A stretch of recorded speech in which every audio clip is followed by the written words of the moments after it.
پرو American government بٹھائی اور پھر اس کے بعد یہ ساری معاملات ہوئے، اور آپ کو بھی پتہ ہے کہ کس طریقے سے وہ جو میڈن ماسکر کہتے ہیں یا ثانیہ میدان یعنی کہ جسے ہم اردو میں تو میدان کہیں گے یا چوک کو میڈن کہا جاتا ہے، تو وہاں پہ یعنی کیو کے اندر، کیو کا جو مین چوک ہے وہاں پہ 2014 کے اندر میونسپل کارپوریشن کی جو بلڈنگ تھی اس کے اندر سینکڑوں پرو رشینز کو جو ہے وہ بند کر کے اچھا پھر ان کو جلا دیا گیا تھا، ٹھیک ہے۔ اب ویسٹرن میڈیا یہ چیز آپ کو نہیں دکھاتا لیکن پروپیگنڈا وہ آپ کو دکھا رہا ہے۔ اچھا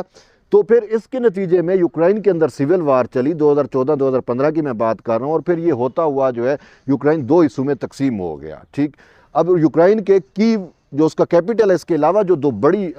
شہر تھے جس کو دونسٹک کہتے ہیں، لوہنسک کہتے ہیں، تو یہ دونوں بڑے شہر جو ہے انہوں نے اپنی اپنی سٹیٹس قائم کر لی اور اپنا بارڈر بھی بنا لیا، ایسٹ یوکرینی ورسز ویسٹ یوکرائن کا ایک باقاعدہ بارڈر نظر آتا ہے۔ اب ہو کیا رہا ہے؟ اب یہ ہے کہ وہ جو کنفلکٹ ہے نا 2014 سے 2022، یہ کنفلکٹ آن گوئنگ ہے، اور اسی کنفلکٹ کے دوران جو کرائمیا ہے وہ رشیا کی سائڈ پہ ایک ریفرینڈم کے تھرو چلا گیا۔ اب کیا ہو رہا ہے کہ یوکرائن کے اندر جو پرو ویسٹ پپٹ رجیم بیٹھی ہوئی ہے وہ اس کوشش میں ہے کہ ہم نیٹو کا حصہ بنیں۔ اچھا جب وہ نیٹو کا حصہ بنتے ہیں تو کیا ہوتا ہے کہ نیٹو نے اپنا آرٹیکل 25 ایک ایسا نیٹو کا آرٹیکل ہے کہ جب کسی نیٹو کے رکن ملک پر حملہ ہوتا ہے، اس کے خلاف جرحیت ہوتی ہے، تو تمام کی تمام نیٹو جو ہے اس کا دفاع کرتی ہے، ٹھیک ہے۔ تو اب یوکرائن کے معاملے کے اوپر NATO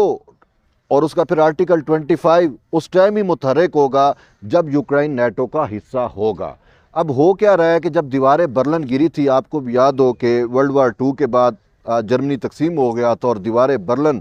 asset Germany west Germany آپ کو یاد ہے، ہم سب کو یاد ہے۔ تو جب یہ دیوار برلن گری نا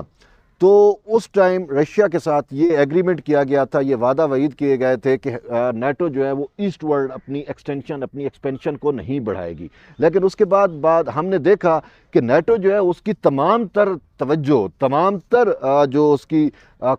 تھی مرکز سوچوں کا اور وار کا، وہ سارا رشیا کے خلاف تھا۔ تو اس نے رشیا کی جو سابقہ سٹیٹس تھیں یا جس کے اوپر U S S R, mighty U S S R تھی جن سٹیٹس پہ، ان سٹیٹس کو نیٹو کے اندر یا یورپی یونین کے اندر اس کو جو ہے ہضم کرنا شروع کر دیا، ٹھیک ہے، شامل کرنا شروع کر دیا۔ اچھا پھر دیکھیں یہ میں آپ کو پریزیڈنٹ پیوٹن کی بات بتاتا ہوں، کل میں ان کا ایک خطاب سن رہا تھا، انہوں نے واضح طور کے اوپر کہا کہ بھئی ہم نے کیا اٹیک کرنا ہے کسی کے اوپر، یہ نیٹو ہی ہے جو گزشتہ 30 سال سے جو ہے وہ ہمارے اوپر حملہ آور ہے۔ میں آپ کو بتا دیتا ہوں کہ سربیا کے اندر کیا ہوا، ٹھیک ہے، یہ آپ کو پتہ ہوگا، مونٹیگریو اور یہ پھر ساری جو سٹیٹس ہیں، ایون کہ پولینڈ کو آپ دیکھ لیں آج اس کی کیا صورتحال ہے۔ پھر یوکرائن تو ان کا سافٹ ٹارگٹ ہے، تو یوکرائن کو میں سے 2014 سے انہوں نے یہ اٹیمپٹس کی، اور 2014 سے 2022 تک اب وہ یہاں تک اپنی وہ اس کو لیول کر چکے ہیں کہ یوکرائن کے اندر پورا کا پورا ایک رجیم چینج ہو چکا ہے، جو پرو رشین ایلیمنٹس تھے ان کو انہوں نے سیپریٹ کر دیا ہے، اور ایون کہ نیو نازیزم کو فروغ دیا جا رہا ہے۔ اور نیو نازیزم میں آپ کو سب سے بڑی بات بتاتا ہوں کہ کل کی خبر ہے کہ برطانیہ نے جو ہے وہ انکار کر دیا ہے کہ ان کے جو نیو نازی والی یوتھ ہے ہم اس کو ٹرینڈ نہیں کریں گے، یعنی کہ یہاں تک یہ ایک برطانیہ کی جانب سے بات آ گئی، تو اٹ مین آپ یہ چیز سمجھ چکے ہیں، یہ چیز طے ہو چکی ہے کہ یوکرائن کے اندر جو ایک رجیم تھی اس کو کس طریقے سے نیو نازیزم ٹرینڈ کے ساتھ لیس کیا گیا۔ اب نیو نازیزم ٹرینڈ جو ہیں یہ رشیا کے خلاف یوز ہو رہے ہیں، اور پھر اس کی وجہ سے یوکرائن کے اندر واضح طور کے اوپر ہمیں ایک کنفلکٹ جو ہے ہائبرڈ کنفلکٹ وہ سلگتا ہوا نظر آ رہا ہے، صرف اسی وجہ سے، یوکرائن کے ایشو کی وجہ سے۔ تو رشیا نے کیا کیا تھا، رشیا نے اس یوکرائن کے کنفلکٹ کو ریزالو کرنے کے لیے جو نارمنڈی فارمیٹ ہے، نارمنڈی آپ جانتے ہوں گے کہ ورلڈ وار 2 کے اندر وہاں پہ کس طریقے سے نارمنڈی کا تو ورلڈ وار 2 کے ساتھ خصوصی تعلق ہے، تو نارمنڈی فارمیٹ بھی جو ہے وہ ایک کوائلیٹرل یا آپ سمجھ لیں کہ اس میں 4 ممالک جو ہے، 4 ممالک کا ایک اتحاد ہے، ٹھیک ہے، جس میں میں آپ کو بتاتا ہوں نارمنڈی فارمیٹ کے اندر فرانس آتا ہے، اور ٹھیک ہے، پھر اس کے ساتھ جرمنی ہے، جرمنی کے ساتھ جو ہے وہ بیلاروس ہو گیا، پھر رشیا، ٹھیک ہے، یہ 4 ممالک ہو جاتے ہیں اور Ukraine is also the part of it. تو ان 4 نارمنڈی کنٹریز نے یا نارمنڈی فارمیٹ کنٹریز نے مل بیٹھ کے یوکرائن کے سلوشن سے متعلق بیلاروس کے کیپٹل منسک میں جو ہے وہ ایک ایگریمنٹ کیا تھا، جسے منسک اکارڈز کہتے ہیں یا منسک ایگریمنٹ کہتے ہیں. اب میں آپ کو کل کی بات بتاتا ہوں. کل یا پرسوں اقوام متحدہ کی جو سلامتی کونسل ہے اس کے اندر جو ہے یہ رشیا کی جانب سے اور باقی جو پرو رشین کنٹریز ہیں، ایون چائنا نے بھی اس کو سپورٹ کیا کہ منسک ایگریمنٹ کے اوپر جو ہے وہ امپلیمنٹ کیا جائے. یعنی کہ جو بیلاروس کے اندر یہ فرانس اور جرمنی نے مل کے یوکرائن کے ساتھ ایک اکارڈ کیا تھا، اس پہ عمل درآمد ہونا چاہیے. یہ جو ہے اب اس پہ عمل درآمد کے لیے مطلب بات یہ ہے کہ عمل درآمد اس پہ ہو کیوں نہیں رہا، یہ میں آپ کو بتاتا ہوں. عمل درآمد اس پہ پتہ کیوں نہیں ہو رہا؟ امریکہ کی خواہش ہے، امریکہ یہ چاہتا ہے کہ کسی طریقے سے وہ نارمنڈی فارمیٹ کی ان یوکرائن سے متعلق ٹاکس کا حصہ بنے، لیکن امریکہ اس کا حصہ نہیں بن سکتا کیونکہ امریکہ جو ہے وہ نارمنڈی فارمیٹ کے اندر آتا ہی نہیں ہے. جیسے نارمنڈی فارمیٹ کے پھر نیچے یو این ایس سی والے جو ہے یا اس ٹائپ کے پیس مشن بھی بنے ہوئے ہیں، خاص کر او ایس سی ای جسے کہتے ہیں، اس کا پیس مشن بھی بنا ہوا ہے جو ان وار زون میں جا کر صورتحال اور ان چیزوں کا جائزہ بھی لیتا ہے. تو اب امریکہ اس کا حصہ نہیں بن سکتا. امریکہ کی شدید خواہش ہے اور اس وجہ سے امریکہ جو ہے وہ پرابلمیٹک ہے. اس نارمنڈی فارمیٹ کا جو سلوشن ہے ڈونباس ریجن سے متعلق، جو سلوشن ہے یوکرائن سے متعلق، اس پہ امپلیمنٹیشن جو ہے وہ امریکہ نہیں ہونے دے رہا. اور پھر یہ جو کنفلکٹ ہے اس کو مسلسل 2014 سے لے کر اب تک اس کو فیول کر رہا ہے، بڑھا رہا ہے. اور وجہ کیا ہے کہ نیٹو کو جو ہے وہ جو میں نے شروع میں بات کی کہ یوکرائن کے اوپر پریشر آئے گا، یوکرائن کو ہم یہ شو کریں گے جیسے ہم نے یورپ کو بتایا ہوا ہے کہ رشیا از یور اینیمی، تو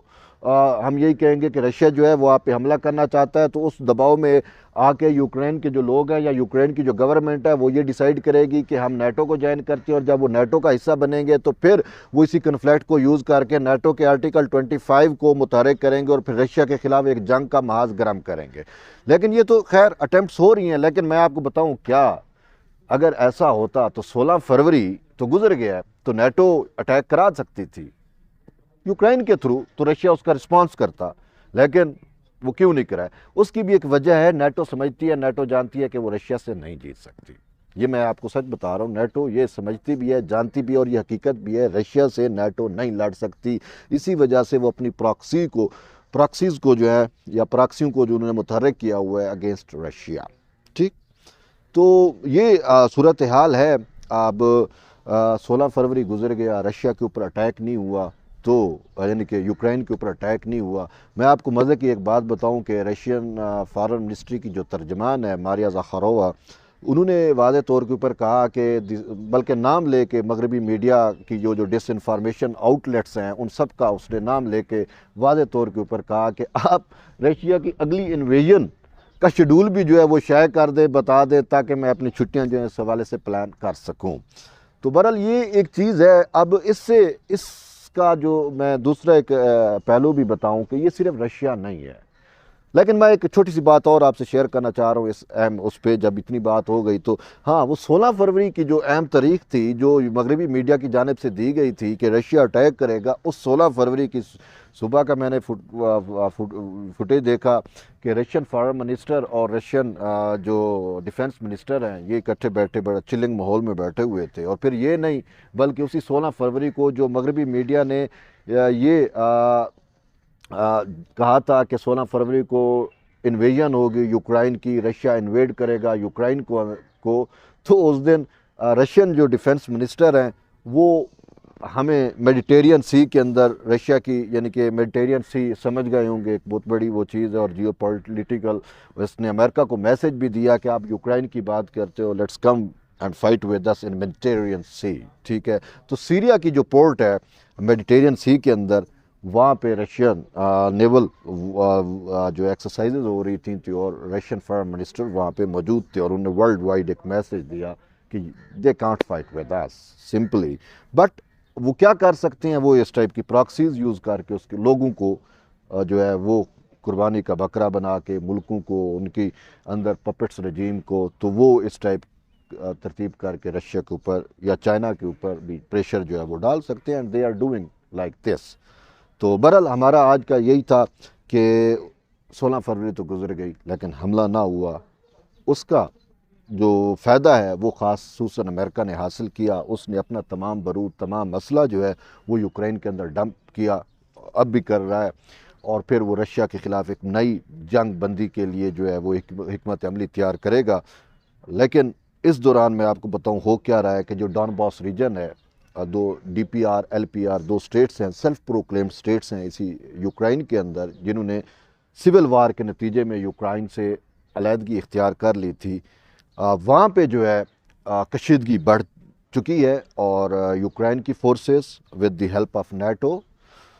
وہاں پہ وہ اٹیک کر رہی ہیں، اور ایرو سویلین آبادی جو ہے وہ اس کا نتیجہ بن رہی ہے. بہرحال اس کنفلکٹ سے متعلق مزید بھی میں آپ کو ڈونباس ریجن اور اس سوال سے مزید بھی ایک الگ سی ویڈیو بناؤں گا تاکہ آپ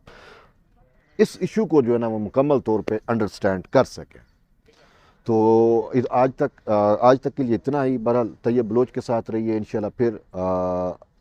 دوبارہ آپ کے ساتھ ایک نئے ٹاپک کے ساتھ گفتگو ہوگی. جنہوں نے میرے چینل کو سبسکرائب نہیں کیا یا مجھے فالو نہیں کر رہے، وہ سبسکرائب کر لیں، مجھے فالو کریں تاکہ میری ہر ایک ویڈیو آپ تک پہنچتی رہے. بہرحال اجازت دیں طیب بلوچ کو، انشاءاللہ دوبارہ ملتے ہیں، تب تک کے لیے اجازت، اللہ حافظ.